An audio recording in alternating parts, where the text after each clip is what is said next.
এক সময়ের কথা, উঁচু সবুজ পাহাড়ে ঘেরা এক শান্ত গ্রামের মধ্যে থাকত 24 বছরের এক তরুণ, রাহাত।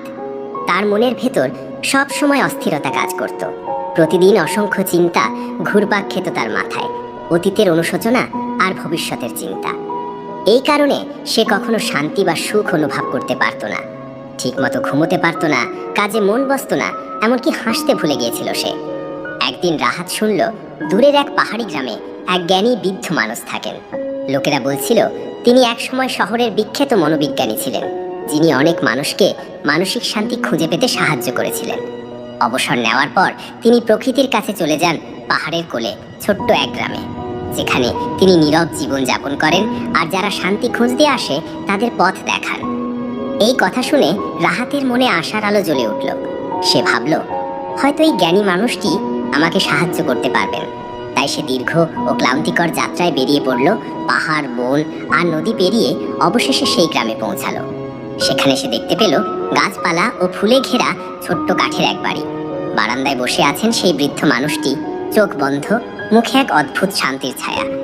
রাহাত আস্তে গিয়ে বলল, দাদু, আমার মন একদম শান্ত না, আমি সবসময় ভাবনায় ডুবে থাকি, আমি শান্তি চাই, আপনি কি আমাকে সাহায্য করবেন?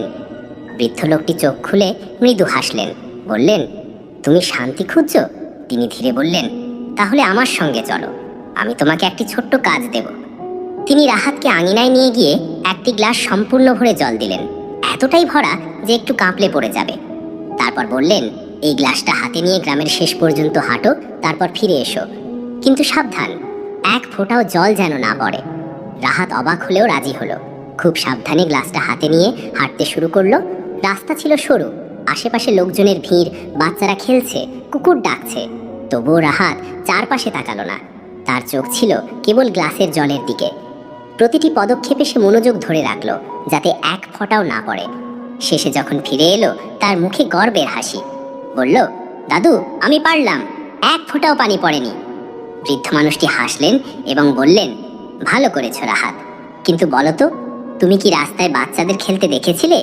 কুকুরের ডাক শুনেছিলে? রাহাত অবাক হয়ে বলল, না, আমি কিছুই দেখিনি বা শুনিনি, আমি কেবল গ্লাসটার দিকেই তাকিয়েছিলাম।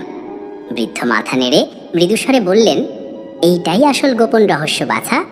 যখন তোমার মন বর্তমান মুহূর্তে থাকে, তখন সেখানে দুঃখ, ভয় বা অপ্রয়োজনীয় চিন্তার জায়গা থাকে না। যখন তুমি কেবল গ্লাসের দিকে মনোযোগ দিয়েছিলে, তখন তোমার মন শান্ত হয়েছিল। তুমি তখন না অতীতে ছিলে, না ভবিষ্যতের চিন্তায়, তুমি ছিলে শুধু এখনই। আর এই বর্তমানেই লুকিয়ে আছে প্রকৃত শান্তি। সেই মুহূর্তে রাহাত সব বুঝে গেল। সে বুঝল যে শান্তি সে এতদিন বাইরে খুঁজছিল, তা আসলে তার ভিতরেই ছিল। শুধু বর্তমান মুহূর্তে বাঁচতে শেখাই সেই শান্তির চাবিকাঠি। সূর্য যখন পাহাড়ের আড়ালে ঢলে পড়ছিল, রাহাত কৃতজ্ঞ মনে বৃদ্ধের পায়ে মাথা ছুঁয়ে প্রণাম করল। বাড়ি ফেরার পথে সে আর আগের মতো অস্থির মানুষ ছিল না। তার পদক্ষেপ ছিল শান্ত, হৃদয় ছিল প্রশান্ত, আর মন ছিল স্থির। কারণ সে শিখে ফেলেছিল, শান্তি আসলে আমাদের ভেতরেই থাকে। হ্যাঁ,